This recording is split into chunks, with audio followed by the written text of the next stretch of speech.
Yeah, it's about 8 pounds. Yeah. So to try and get that much water back in you, basically at that point it's hard to recover during an athletic event. So, you might watch a football game and they talk about somebody having cramps and being dehydrated. They take them back and put an IV in them because that's really the fastest way to get rehydrated. When you have to go through the digestive tract, that's slow. It's get it into the stomach, you got to get it in the intestines, get it in the bloodstream, and finally get it into the muscles. That process takes a long time, but probably the biggest factor in slowing you down is just simply getting the fluid out of the stomach. You can't drink that much fluid, continue to move without getting sick. So that's going to be the limiting factor. How fast can you drink 6 pounds of water if you lost, or 6% of your body weight in water? Other things that will affect that are liquid temperature. Generally, you want the liquids to be cool but not cold. About less than lukewarm, but real cold water tends to leave the stomach a little faster. You can get dumping. It basically dumps into the intestines. It's too much water for the intestines, colder to absorb. The water keeps moving through and eventually ends up as diarrhea. So cool but not cold water. During an athletic event, you don't want to pull, like the commercial shows, straight out of the ice cooler and slam it down. But during before, in preparation for an athletic event, you want to have about 20 ounces, a good 2 hours prior.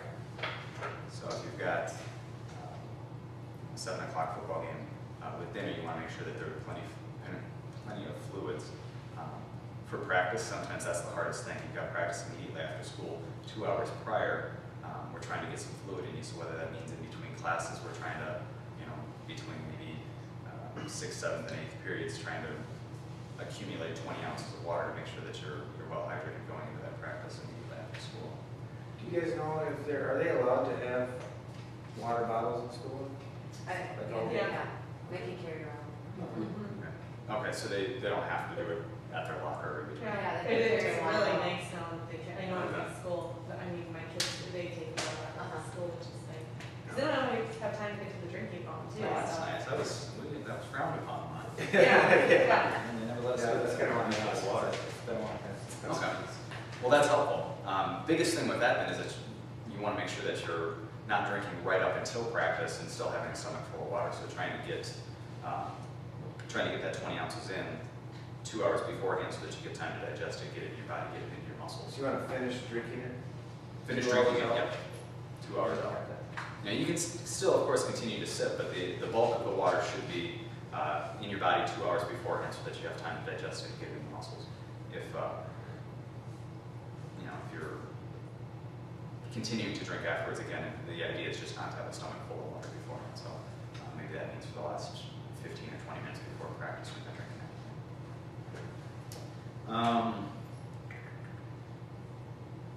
anything. In warm conditions, we were talking about trying to stay hydrated and how difficult that is in warm conditions, especially with something like football. A 150-pound athlete can lose up to 2 liters of water.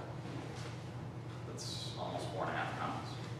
So when you drink 4.5 pounds of water in an hour during an athletic competition, probably not. So it's that just sort of hits home the importance of going into the event hydrated. As far as during, trying to stay hydrated, 20 to 40 ounces an hour in a cool environment. More if it's a warm environment, but basically, like a 20-ounce bottle of Gatorade would do about every half hour to hour.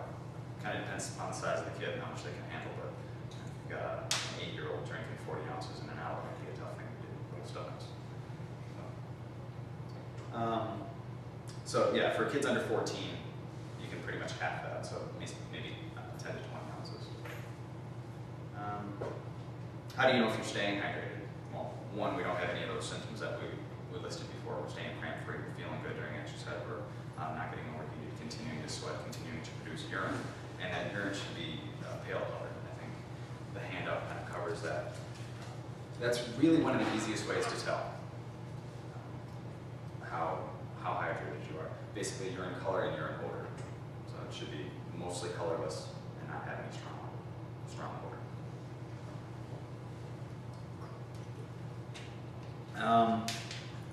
We talk a lot about, you'll get mixed messages, and I think the tide is starting to shift on caffeine and hydration.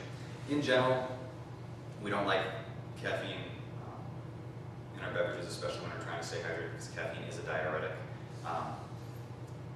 If you're already getting low on fluid, if you're approaching dehydration, your body does have the ability to sort of limit the effect of the caffeine. So it's sort of a gray area, sometimes it affects us, sometimes it doesn't. But in general, if you're trying to stay hydrated, try to avoid caffeine. If you are well hydrated, then that caffeine is going to have an effect, and it's going to be harder to go into the event hydrated. Does that make sense?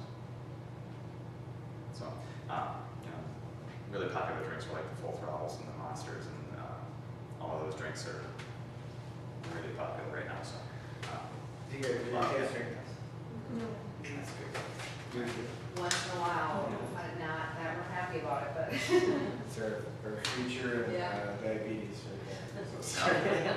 Job security. Yeah. Another thing with that, you know, when we're looking at caffeine, one of the other effects besides being a diuretic is that it's going to speed up heart rate. So if you're already speeding up your heart rate really to its maximum in a lot of athletic events, kids are pushing themselves as hard as they can, kind of going until their heart may be beating 160, 170, 180 or more times a minute. Caffeine's only going to speed that up. So usually we're not too concerned about heart health, but if there ever were a potential for a problem, caffeine's only going to make that more likely. Something to consider. Sports drinks, they do a couple things for us. They really are the best way to rehydrate, only because they're going to provide a little bit of carbohydrate and some electrolytes, basically salts, sodium and potassium. That replacement of sodium and potassium, within shorter athletic events, half hour to an hour, you're not going to lose that much, and you're really not going to deplete your own body's stores of carbohydrates to a point where you need to drink